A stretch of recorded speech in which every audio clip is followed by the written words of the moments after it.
Bonsoir à tous, bienvenue sur Radio Sensation Normandie. Très heureux de vous retrouver pour votre émission du mercredi, l'immobilier en question.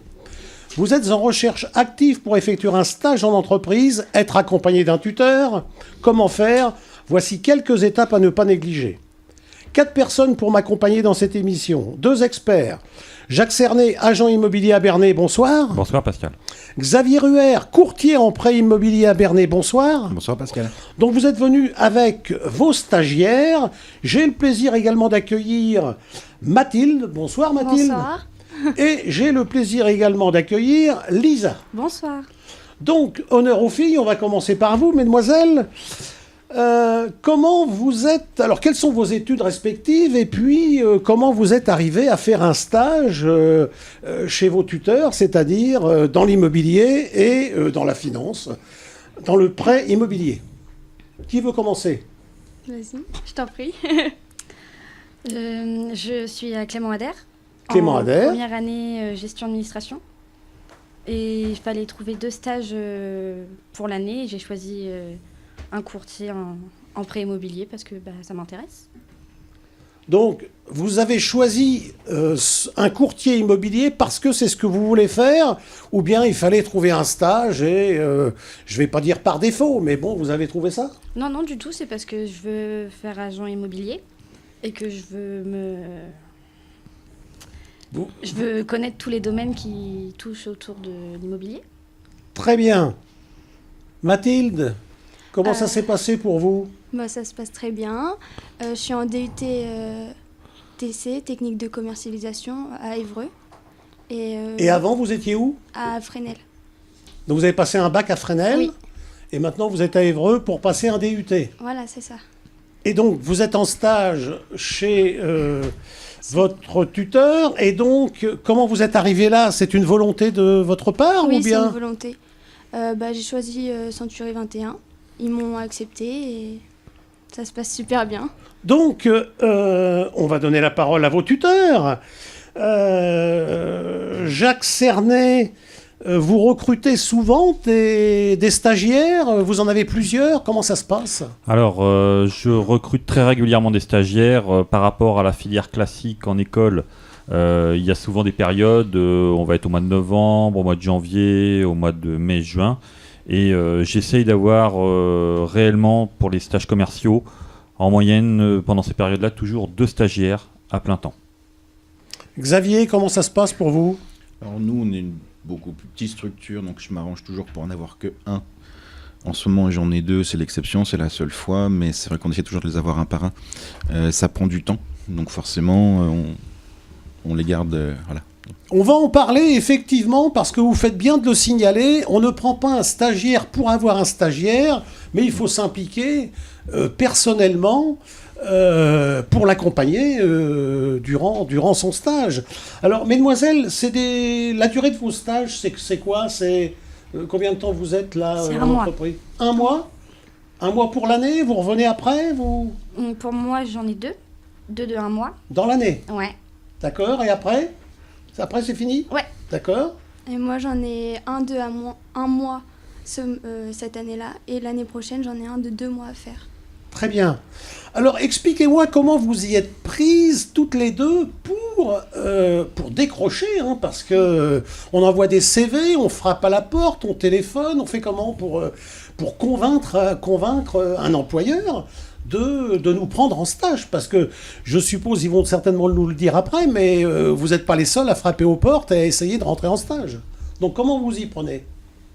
Il faut se vendre un petit peu. Alors c'est Oui. sur un CV, c'est des lettres de motivation, c'est quoi? Personnellement, je suis venue frapper à la porte et je me suis présentée. J'ai présenté mon CV et j'ai même pas fait de lettre de motivation, pour vous dire. Et l'enthousiasme et la volonté. Oh, mais ça... Ils nous expliqueront, les professionnels, les experts, tout à l'heure. Est-ce qu'il vaut mieux avoir de l'enthousiasme et de la volonté plutôt qu'un CV? Alors, ils nous en parleront aussi des CV, mais c'est vrai que parfois, les CV, c'est un peu, je vais dire, stéréotypé. Exactement. Et quand on en a lu un, on les a tous lus, en fait. Donc, Et à des âges comme ça, en plus, les CV veulent rien dire et il n'y a rien dedans. Enfin, Effectivement. Quant à vous, comment ça s'est passé ? Moi, je connaissais mon tuteur avant, dû à une autre entreprise, et c'est comme ça que ça s'est fait en fait. D'accord, c'est ce qu'on appelle ça s'appelle comment ? Ça s'appelle du relationnel ou du piston ? C'est quoi ça ? Non, c'est pas du piston, c'est du relationnel. C'est encore pire le relationnel, parce qu'il faut faire ses preuves derrière. Oui, c'est ce que je fais.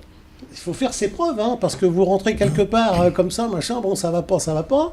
Mais là, vous êtes recommandé, on va dire ça comme ça, donc il faut faire ses preuves. Oui. Vous m'avez parlé de DUT tout à l'heure. C'est quoi un DUT en fait ? Un DUT, c'est en 2 ans. Et il y a plusieurs DUT. Moi, je suis en technique de commercialisation. C'est tout ce qui touche au commerce. Comment approcher... comment on voit l'approche marketing en général. On a beaucoup de matières et c'est global. On peut travailler dans plusieurs secteurs, comme l'immobilier, la vente en grande surface, en assurance, en banque, c'est large. Très bien. Je reviens sur les CV, messieurs les experts. Effectivement, quand vous recevez des CV, parce que je suppose que vous devez en recevoir stagiaires et non stagiaires, comment vous arrivez à détecter le bon élément, l'élément qu'il vous faut, quoi, je veux dire. Moi, quand je reçois un CV, les premières choses que je regarde, c'est les activités qui ont été faites, mais pas forcément les enseignes ou même pas que ça ait un rapport avec mon métier finalement. Je regarde si les candidats, entre guillemets, sont à l'aise avec du public, avec des clients. Donc, est-ce qu'ils ont été réceptionnistes dans un hôtel ? C'est tout bête, mais par exemple, ça me plaît dans un CV. Je sais que vous savez parler à un client, vous pouvez l'accueillir, vous pouvez le recevoir. Donc, dans un CV de stagiaire, ça me suffit. On va pas aller chercher plus loin que quelqu'un qui a le contact facile. Jacques ? Alors moi, en ce qui me concerne, les CV, je les regarde, mais j'avoue, très rapidement, les lettres de motivation, c'est la même chose pour les stages. Tous les stagiaires ont les mêmes lettres de motivation. Je privilégie le contact humain et la nature du contact initial quand le ou la stagiaire vient me rencontrer. Moi, je ne prends que des stagiaires qui poussent la porte de mon agence. Et, excusez-moi, je fais toujours du donnant-donnant. C'est-à-dire qu'avant que l'on commence un stage, j'explique à mon stagiaire que s'il fait preuve de curiosité et qu'il montre certaines qualités, à ce moment-là, ce stagiaire apprendra. Si ce n'est pas le cas, je ne vais jamais être méchant avec lui, mais il apprendra absolument rien sur mon stage. Donc, en fait, vous êtes en train de nous expliquer, messieurs les experts, que 2 personnes qui vont pousser la porte de vos établissements respectifs, une personne qui est bardée de diplômes, on va dire ça comme ça. Ça me fait penser en fait à un employeur qui me disait, quand je convoque à un entretien d'embauche, je les convoque toujours à 7h du matin parce que je peux pas autrement, pour voir la réaction de la personne qui est en face. Si elle dit non, c'est trop tôt, ça y est, il a marqué un point, mais je pense pas que le point soit dans la bonne case. C'est dans cet esprit-là, c'est vrai qu'un stagiaire, nous, ça va nous prendre du temps, on va devoir lui expliquer, lui apprendre notre métier, lui donner beaucoup de choses. Donc, il faut qu'il nous donne aussi envie de lui donner.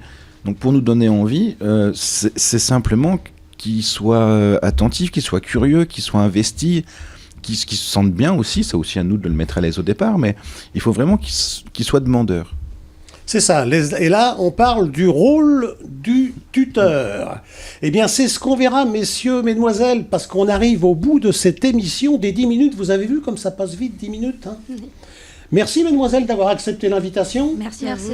Merci, Jacques. Merci, Xavier. Merci Pascal. Vous pouvez retrouver ces émissions en podcast sur notre site radiosensation.fr. Donnons-nous rendez-vous mercredi prochain à 19h35 après le Mag Info régional pour la seconde partie de cette émission. Bonne soirée à tous.